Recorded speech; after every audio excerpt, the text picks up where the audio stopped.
हम हमेशा हमारे प्रेजेंस को एक सामान के साथ रिप्लेस करते हैं और कभी समझ नहीं पाते कोई चीज़ हमारी जगह ले जाती है। और हमारे जीवन में बहुत सारे लोग हैं, हमारे परिवार, हमारे दोस्त, वो भी तो वही करते हैं। जब भी हमें उनकी याद आती है या कोई ज़रूरत होती है, वो मदद तो ज़रूर करते हैं पर साथ नहीं होते।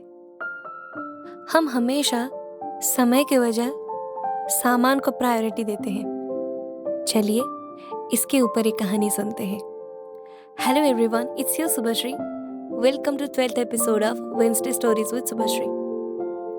एक आदमी था, उसका नाम था राकेश। वो अपनी फैमिली को लेकर शहर में शिफ्ट हो गया था। वो, अपनी बीवी और अपना छोटा सा बेटा, उसका नाम था सनी। वो दोनों जॉब करते थे।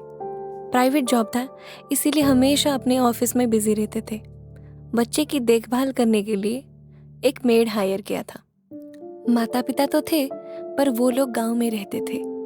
राकेश और उसकी पत्नी, वो दोनों बहुत मेहनत करते थे अपने बच्चे के लिए अच्छा भविष्य और माता पिता को सारी सुख सुविधाएं देने के लिए, पर कभी समय नहीं दे पाते थे।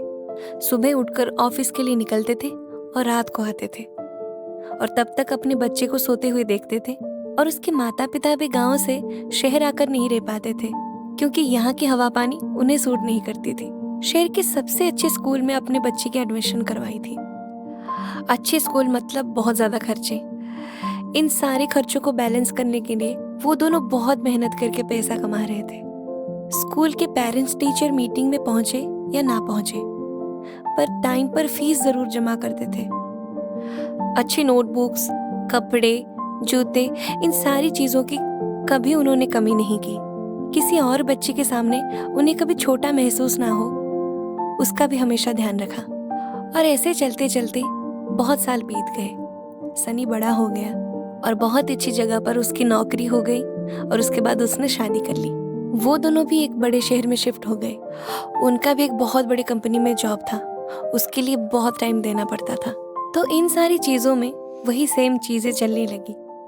काम करते थे, अपने परिवार के लिए जो भी कुछ रिक्वायरमेंट्स होती थी वो सब कुछ फुलफिल करते थे। और उसके माता पिता अपने घर रहते थे, क्योंकि इन लोगों को तो समय नहीं होता था, पर जो भी चाहिए था कभी उसकी कमी नहीं की, क्योंकि सनी को याद था उसके माता पिता ने उसके लिए बहुत मेहनत की थी और अब उसकी चुकाने की बारी है। ऐसे चलते कुछ साल बीत गए। धीरे धीरे उसके माँ बाप बूढ़े होने लगे और उनकी तबीयत खराब होने लगी। उनकी देखरेख करने के लिए इन लोगों ने एक केयर टेकर रख दिया, पर वो लोग खुश नहीं थे।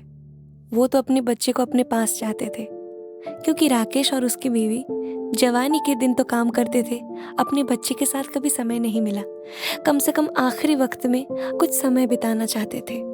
पर सनी भी तो अपनी फैमिली को बेटर लाइफ देने की कोशिश में रहता था।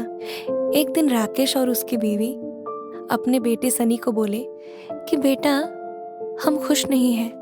तुमने कभी हमारी खुशियों का ध्यान नहीं रखा। क्या तुमने कभी सोचा है हमें क्या चाहिए? सनी ये सुनकर सोच में पड़ गया। सोचा, मैं तो सब कुछ करता हूँ, किसी भी चीज की कमी नहीं होने देता हूँ। मुझसे जितना हो सकता है मैं सब करता हूँ, पर क्या कमी रह गई? उसने पूछा कि मैंने ऐसा क्या नहीं दिया जिसके वजह से आप खुश नहीं हैं? राकेश बोला, तुम आखिरी बार कब मुझसे अच्छे से बात किए थे? कब अपना समय दिया था? कभी पूछा है? केयर टेकर के बदले कभी खुद हॉस्पिटल लेके गए, या कभी माँ के साथ बैठकर बातें की? तुम्हें सच में लगता है कि हमें ये सारी चीजों की जरूरत है जो तुम हमें देते हो, या तुम? सनी बोला, मैंने वही किया जो मैंने बचपन से देखा है।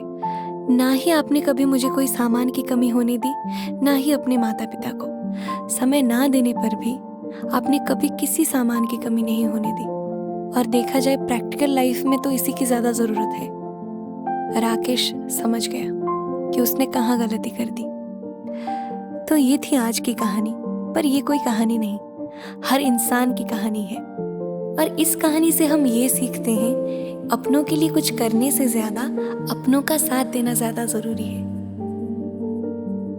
आशा करती हूँ कि ये कहानी आप लोगों को अच्छी लगी और कुछ सीखने को मिली।